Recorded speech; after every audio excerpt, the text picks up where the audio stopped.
তারপর বলেন কেমন লাগলো ব্রাজিলের খেলা। আচ্ছা, আপনারা বলার আগে আমি বলি ব্রাজিল জিতেছে, যেটা আসলে খুবই খুবই দরকার ছিল তাদের জন্য। 3 গোলে 3 পয়েন্ট। বাট ব্রাজিলের খেলা মনটা ভরলো না, কোথায় যেন একটা কমতি থেকে গেল। আমি ঠিক সেটা নিয়ে আসলে ভিডিও, আমি জানি না আপনাদের কাছে কি মনে হয়েছে, কমেন্টস করে জানাবে। বাট আমি পার্সোনালি ব্রাজিলের খেলা দেখে মনটা ভরেনি। হ্যাঁ, ব্রাজিল আজকে শুরু থেকে যেটা চেয়েছে প্রভাব বিস্তার করে খেলা এবং বলের দখলে এগিয়ে থেকে গোল করা, গোল স্কোরিং অপরচুনিটি খোঁজা, এবং সেইটা ব্রাজিল করতে পেরেছে। But still there is something missing. সেটা কি পয়েন্ট নিয়ে মিসিং পয়েন্টটা কি সেটা বলবো। তার আগে শুরুতে যদি বলে নিই যে আজকে আসলে ব্রাজিলের এগেইন ভিনিসিয়াস ট্রেমান্ডাস, দুর্দান্ত।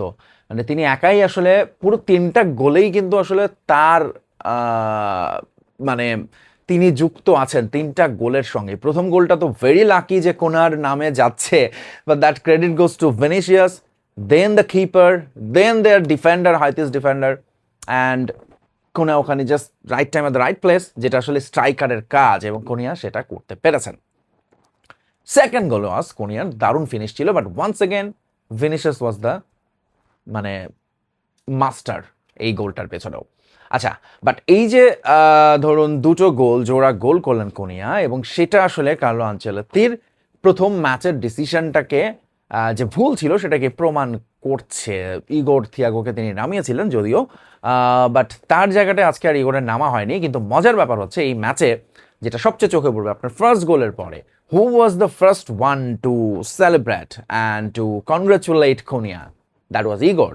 এবং ব্রাজিলের এই ম্যাচের জয়ের বাইরে যে জিনিসটা চোখে পড়েছে সেটা হচ্ছে একটা দল হিসেবে একটা মেসেজ দেওয়ার চেষ্টা, যে দে আর টিম নাও, সবাই মিলে একসাথে সেলিব্রেট করছে, একসাথে বোঝাপড়া, যেটা আসলে ব্রাজিলের জন্য খুবই খুবই দরকার ছিল। মানে প্রথম ম্যাচের পর তো অনেক সমালোচনা ছিল, তার মধ্যে এটাও ছিল যে ব্রাজিলের এই দলটার মধ্যে ওই এক সুতোয় গাঁথার ব্যাপারটা নেই, বিকজ কার্লো আনচেলত্তি বিদেশি কোচ, তিনি সেটা পারছেন না।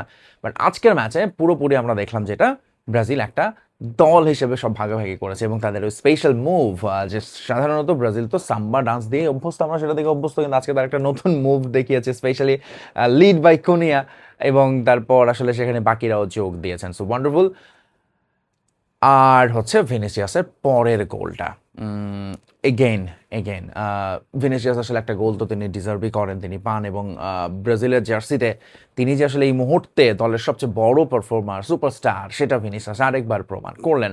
সো ফার্স্ট হাফের এই 3-0 লিডের বাইরে যেটা কথা, 3টা গোলের বাইরে হচ্ছে টেনশনের কথা, রাফিনিয়ার ইঞ্জুরির আগ পর্যন্ত রাফিনিয়া ওয়াজ ট্রেমান্ডাস, এবং ফার্স্ট গোলটা ইনফ্যাক্ট তিনিই পেয়ে গিয়েছিলেন, অফসাইডের জন্য বাতিল হয়ে যায়। এবং মজার ব্যাপার হচ্ছে এই ম্যাচে অন্তত ব্রাজিলের 2টো গোল তো অফসাইডে বাতিল হয়েছেই, এবং ব্রাজিল অনেকগুলো অফসাইডের ফাঁদে পড়েছে বা অফসাইড করেছে বিকজ অফ হাইতিস ট্যাকটিক্স। তারা ব্রাজিলের সঙ্গে 5-4-1 ফরমেশনে খেলেছে, কিন্তু ওই 5জনকে তারা বেশ হাইলাইনে রেখেছে, যেটা বোধ হয় তাদেরকে, আমি জানি না তাদের স্ট্র্যাটেজি ছিল weather it work it not, but কিছুটা তো প্রবলেমে ফেলেছে ব্রাজিলকে, অফসাইডের ফাঁদে পড়তে হয়েছে বারবার।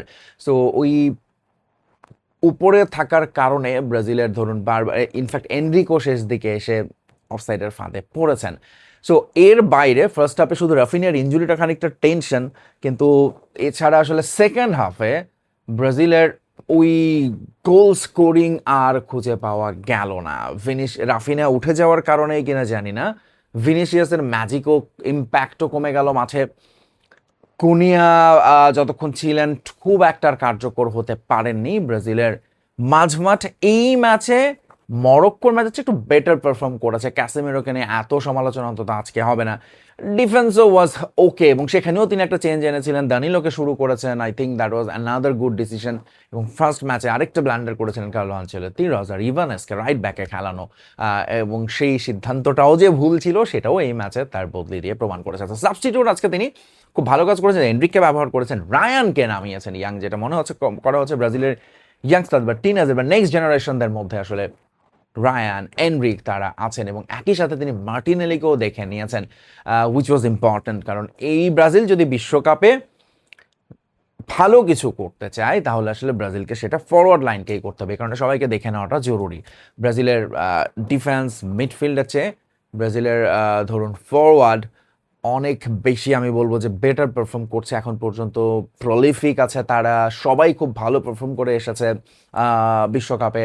ফলে তাদেরকে আসলে প্রপারলি ইউটিলাইজ করতে হবে কার্লো আনচেলত্তির, এবং সেই সাথে ডিফেন্স এবং মিডফিল্ডের টুকটাক যে তিনি ফাইন্ডিংসগুলো পাচ্ছেন সেগুলোকে আসলে চেঞ্জ করে ফেলতে হবে। প্যাকুয়েতা আজকের ম্যাচে তিনিও আসলে ভালো ইম্প্যাক্ট রেখেছেন, শেষ গোলটার যোগানও তিনি দিয়েছেন।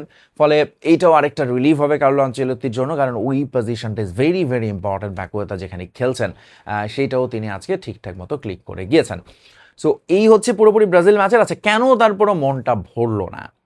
ব্রাজিল 3 গোল দিয়েছে বটে, কিন্তু ব্রাজিলের অ্যাকচুয়ালি যেটা তাদের লক্ষ্য ছিল, যেটা তারা দেখাতে চেয়েছিল, যে একেবারে মাঠে প্রভাব বিস্তার করে খেলা এগেন্স্ট হাইতি, তাদের রেকর্ড সেটাই বলে।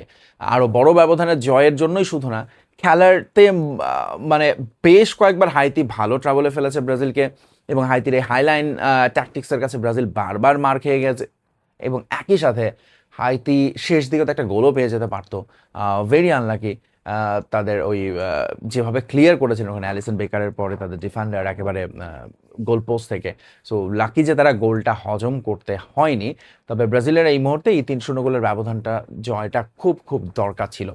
কিন্তু কেন মন মরেন এবার সেটা বলি। কারণ হচ্ছে যে ব্রাজিলের এই ধরুন প্রথম ম্যাচে মরক্কোর সঙ্গে খেলা দেখে যেটা বলেছিলাম, যে ব্রাজিল যদি এই বিশ্বকাপে মানে রাউন্ড অফ 32-তে এই পারফরমেন্স নিয়ে যায় তাহলে আসলে তাদের বিপদ আছে।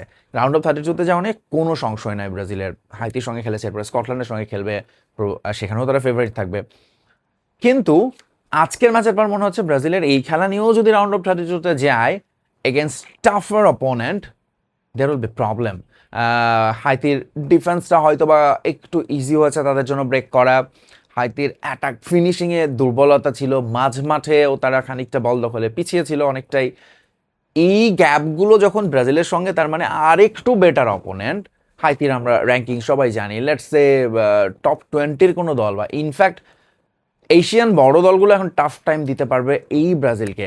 কারণটা হচ্ছে যে ব্রাজিলের খেলার মধ্যে ওই অনায়াস ছন্দ, ওই জাদুকরি ব্যাপারটাই নাই, যেটা হচ্ছে বোকা বানানো প্রতিপক্ষকে, একেবারে পুরো মাঠে প্রভাব বিস্তার করে খেলা, পুরোপুরি খেলাটা নিজেদের করে নয়। হাইতির সঙ্গে ব্রাজিলকে বেশ স্ট্রাগল করতে হচ্ছে, স্পেশালি লাস্ট 45 মিনিটস আপনারা দেখেছেন। এই স্কোর কার্ড বলবে কোনো গোল পায়নি তারা, but at the same time এই সময়টা হাইতি বেশ কিছু অপরচুনিটি ক্রিয়েট করেছে, ভয় ধরিয়েছে আসলে ব্রাজিলের ডেরাই। বাট শেষ পর্যন্ত জয়টাই আসলে গুরুত্বপূর্ণ, এবং ব্রাজিল আসলে টুর্নামেন্টে যত যাবে তারা চাইবে নিজেদের আরও গুছিয়ে উঠতে। মরক্কোর পর হাইতি ম্যাচ এবং নেক্সট স্কটল্যান্ড ম্যাচে তারা আরও যে সমস্ত টুকিটাকি কমতিগুলো আছে সেটা কাটিয়ে নিতে চাইবে। At the same time first হাফের গ্রুপ পর্বের পরে তাদের খুব করে চাওয়া থাকবে যেন নেইমার সুস্থ হয়ে যায় এবং যোগ দিতে পারে, কারণ এরই মধ্যে রাফিনিয়া ইনজুরিতে পড়েছেন। প্রবাবলি আমরা এখনো জানি না, কারণ তিনি আসলে হঠাৎ করে মাঠে বসে বললেন 36 মিনিটের সময় এবং তিনি উঠে গেলেন। কোনো রিপোর্টেও কিছু পাচ্ছিলাম না, কেউ বলছেন মাংসপেশির টান, কেউ বলছেন হ্যামস্ট্রিং। যেটাই হোক, ইঞ্জুরিটা একটু টেনশন তো ধরিয়েছে, ফলে নেইমারের ইঞ্জুরি থেকে ফেরাটা এখন খুব খুব জরুরি। আমি আসলে সেই পুরনো ব্রাজিলকে, ছন্দময় ব্রাজিলকে, যখন ডাগ আউট আজকে রোনালদো, কাকা, রোনালদিনিওকে দেখাচ্ছিল, তখন আসলে এই ব্রাজিলকে আরও বেশি মানে আনম্যাচড মনে হচ্ছিল, যে তারা ঠিক ম্যাচে করে না পুরনো বা প্রথাগত ব্রাজিলের সঙ্গে। But still win is a win, এবং সেটাই শেষ পর্যন্ত বড় কথা। So congratulation to Brazil, hopefully they will মানে তারা আমাদেরকে রিয়েল ব্রাজিলের ফেসটাও খুব শীঘ্রই দেখাবে against Scotland maybe. That's it, ভালো থাকবেন, বাই বাই, টাটা।